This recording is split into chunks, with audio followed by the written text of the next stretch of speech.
মার্দিহিমাল trek ঠিক কতটা difficult, কোন রুটে এই ট্রেকটা করা যায়, সিডিং থেকে শেয়ার গাড়ির ব্যাপারটাই বা কি, মার্দি ট্রেকে মাথাপিছু খরচ কেমন হতে পারে, এই ট্রেকে পোর্টার খরচই বা কেমন। মার্দিহিমাল ট্রেক প্ল্যান করতে বসে যদি এই সমস্ত প্রশ্নবাণে আপনিও জর্জরিত হন, তাহলে আজকের এই ভিডিওতে রইল সমস্ত উত্তর। নমস্কার, আমি দেবকী আর আপনারা দেখছেন দ্য বোহোপ্রা। মার্দিহিমাল ট্রেকের সব ভিডিও আমাদের ইউটিউব চ্যানেলে চলে এসেছে। তবে 4 পর্বে মার্দিহিমাল ট্রেক সিরিজের এই ভিডিওগুলোর কখনো কমেন্ট বক্সে, কখনো ফেসবুক মেসেঞ্জারে আমরা প্রচুর কোয়ারি পেয়েছি। সেই কোয়ারিগুলোর উত্তর দিতে গিয়ে এটা রিয়েলাইজ হয় কয়েকটা শব্দ দিয়ে সেটা সঠিকভাবে উত্তর দিয়ে ওঠা সম্ভব হবে, আর ঠিক তাই এই কমন কিন্তু ইম্পর্টেন্ট কোয়েশ্চেনগুলোর উত্তর নিয়ে আজকের video. Based on our Mardi Himal trek experience আমাদের কাছে আসা সমস্ত কোয়ারিগুলো আমরা সেকশনে ভাগ করে সাজিয়ে আজকের এই ভিডিওতে উত্তর দেব। আশা করি আপনার বুঝতে সুবিধা হবে। আমরা নেপালের এই মার্দিহিমাল ট্রেকটি সম্পূর্ণ করি ফেব্রুয়ারি মাসে। বৃষ্টি পায়নি, বাদল দাঁড়ার পর থেকে ট্রেলে বরফ ছিল এবং হাই ক্যাম্পে পৌঁছে বেশ ভালো বরফ ছিল। তবে এই মার্দিহিমাল ট্রেকে কিন্তু আপনি বছরের যখন খুশি যেতে পারেন, as long as there are no bad weather predictions অথবা কোনো প্রাকৃতিক দুর্যোগের সম্ভাবনা নেই। তবে এক্ষেত্রে একটা জিনিস মনে রাখা দরকার, বর্ষাকালে এই মার্দিহিমাল ট্রেকের ট্রেলে কিন্তু বেশ ভালোই যোগের উপদ্রব ঘটে। সেই ক্ষেত্রে স্প্রিং আর অটাম আদর্শ সময় হতে পারে মার্দিহিমাল ট্রেলটা এক্সপ্লোর করার জন্য। এই সময় আপনি পাবেন ঝকঝকে নীল আকাশ এবং প্রচুর ঘুরাসও দেখতে পাবেন। তবে হ্যাঁ, বেশ বরফ পাড়িয়ে পাড়িয়ে সুন্দর বরফ উপভোগ করার জন্য winter is the best time. বেশিরভাগ ক্ষেত্রেই মার্দিহিমাল ট্রেক শুরু হয় কারে থেকে, কিন্তু পিতম দেওরালি অব্দি গাড়ি যায় জানতে পেরে আমরা ডিসাইড করি যে আমরা পিতম দেওরালি থেকেই ট্রেকটা স্টার্ট করব। পিতম দেওরালি থেকে স্টার্ট করে আমাদের ট্রেক রুটটা ছিল এইরকম: day 1 Pitam Deurali to rest camp via forest camp, day 2 rest camp to high camp via low camp and Badaldara, day 3 high camp থেকে মার্দিহিমাল ভিউ পয়েন্ট এবং মার্দিহিমাল বেস ক্যাম্প হয়ে সোজা লো ক্যাম্পে নেমে আসা, ডে 4 লো ক্যাম্প থেকে সিডিং নেমে গাড়ি নিয়ে পোখরা পৌঁছে যাওয়া দুপুর 3টে নাগাদ। 4 দিন ব্যাপী এই রুটে মার্দিহিমাল ট্রেকটা সম্পূর্ণ করার আমাদের কারণই ছিল আমরা ততটা রাস্তা অব্দি যাব গাড়িতে যতটা গাড়িতে যাওয়া যায়। গাড়ির রাস্তা দিয়ে হেঁটে আই ডোন্ট থিঙ্ক সেই মজাটা আছে যেটা একটা পাহাড়ি ট্রেল দিয়ে হেঁটে আছে। সো পিতম দেওরালি অব্দি গাড়ি যায় জানতে পেরে আমরা ডিসাইড করি আমরা পিতম দেওরালি অব্দি গাড়িতেই চলে যাব।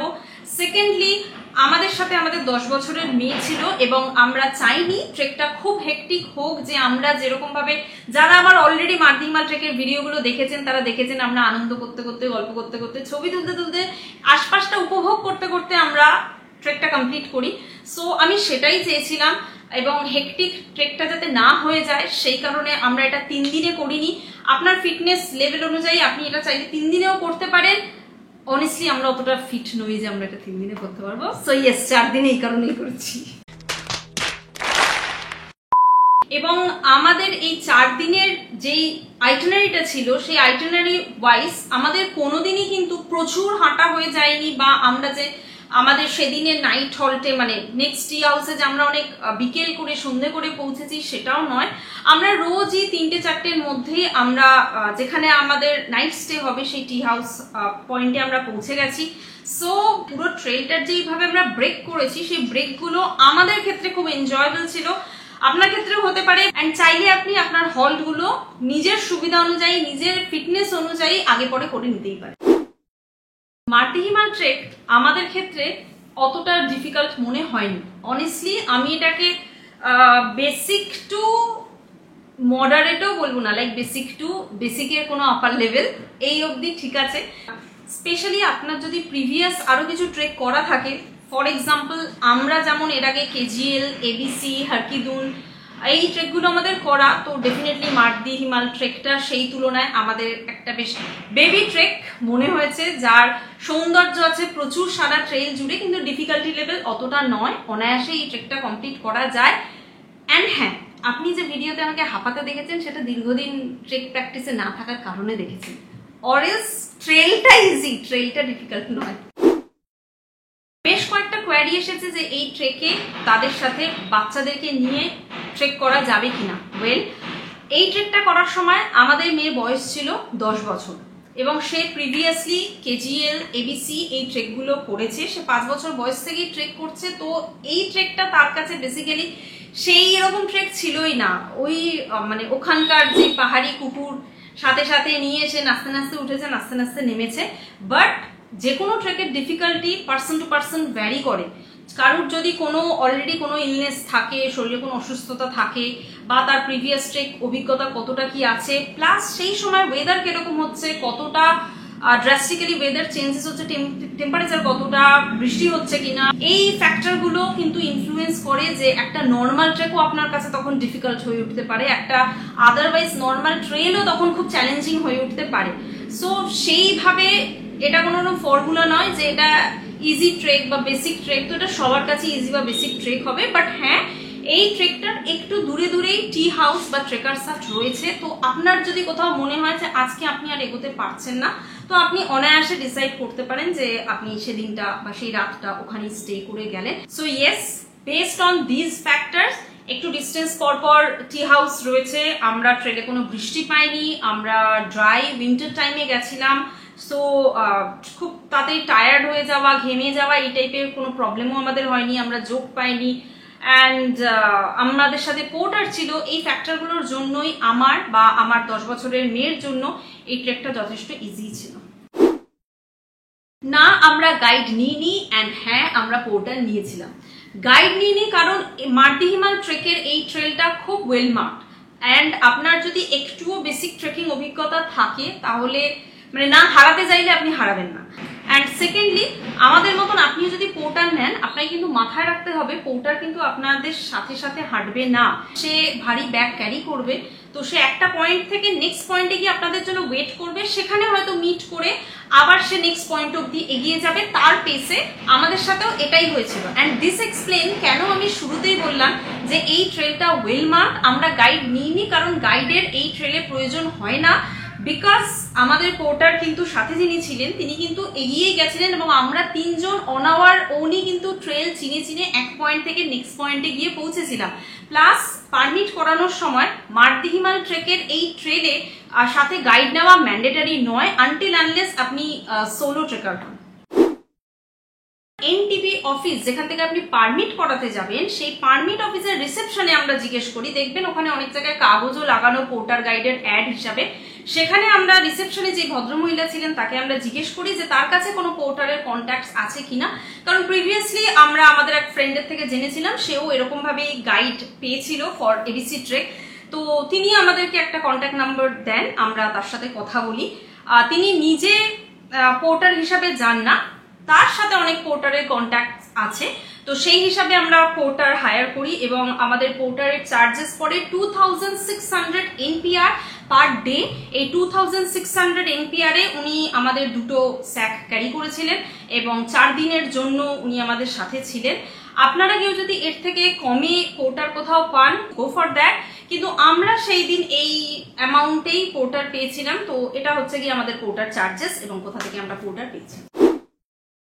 এই প্রশ্নটা আমি অনেকের থেকে পেয়েছি যে টি হাউসটা মার্দি হিমাল ট্রেকের রুটে আগের থেকে প্রি বুক করে যেতে হবে কিনা বা গেলেও সেটা কিভাবে।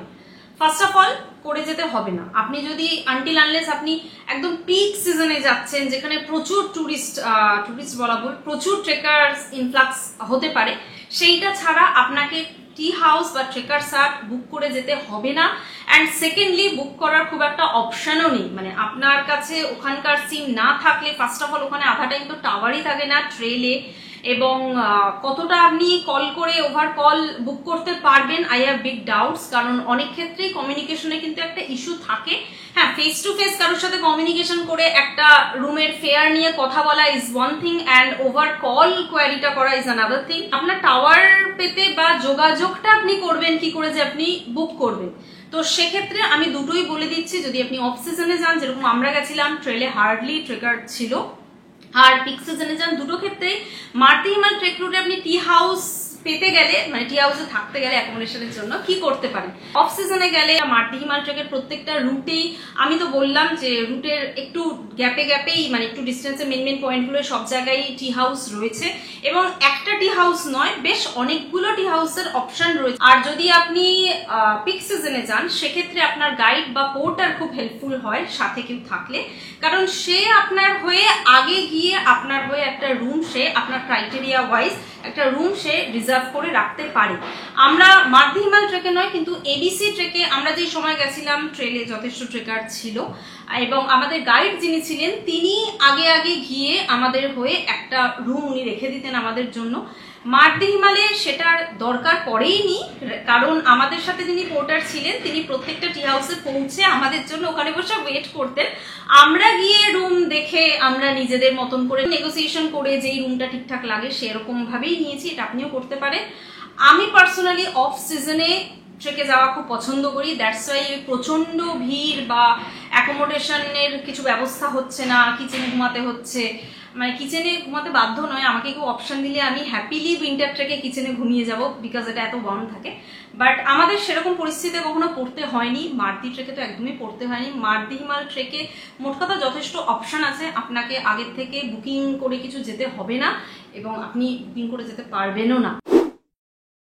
পোখরা থেকে যেই গাড়ি করে আমরা পিতম দেওরালি অব্দি পৌঁছেছিলাম তার ভাড়া পড়েছিল 5500 NPR এবং যেই শেয়ার গাড়ি করে, যেটা আমরা অন্য কারোর সাথে শেয়ার করতে পারিনি, দ্যাটস আওয়ার লাক, বাট যে শেয়ার গাড়ি করে আমরা সিদিং থেকে পোখরা অব্দি পৌঁছাই তার ভাড়া পড়েছিল 6000 NPR। পোখরা থেকে মারদি Himal ট্রেকের starting point that is পিতম দেওরালি পৌঁছানো বা ফেরার সময় সিদিং থেকে পোখরা অব্দি পৌঁছানো দুটোর কোনোটার ক্ষেত্রেই আমরা শেয়ার গাড়ি পাইনি। হ্যাঁ, আমরা শেয়ার গাড়ি পাইনি কারণ আমরা পোখরায় পৌঁছে একটা দিন পুরো স্পেন্ড করেছিলাম for permit, for arranging the porter and share গাড়ি, কিন্তু পোখরা থেকে ডাইরেক্ট পিতম দেওরালি অব্দি আমরা ডাইরেক্ট ওরকম কোনো শেয়ার গাড়ি পাইনি। শেয়ার গাড়ি গেলেও মানে খুবই ব্যাপারটা রেয়ার, আপনার যদি সেদিন যদি কেউ যায় ওদিকে তাহলে আপনি পেয়ে গেলেন এবং অনেকগুলো ব্রেক করে করে পিতম দেওরালি পৌঁছাতে হয়।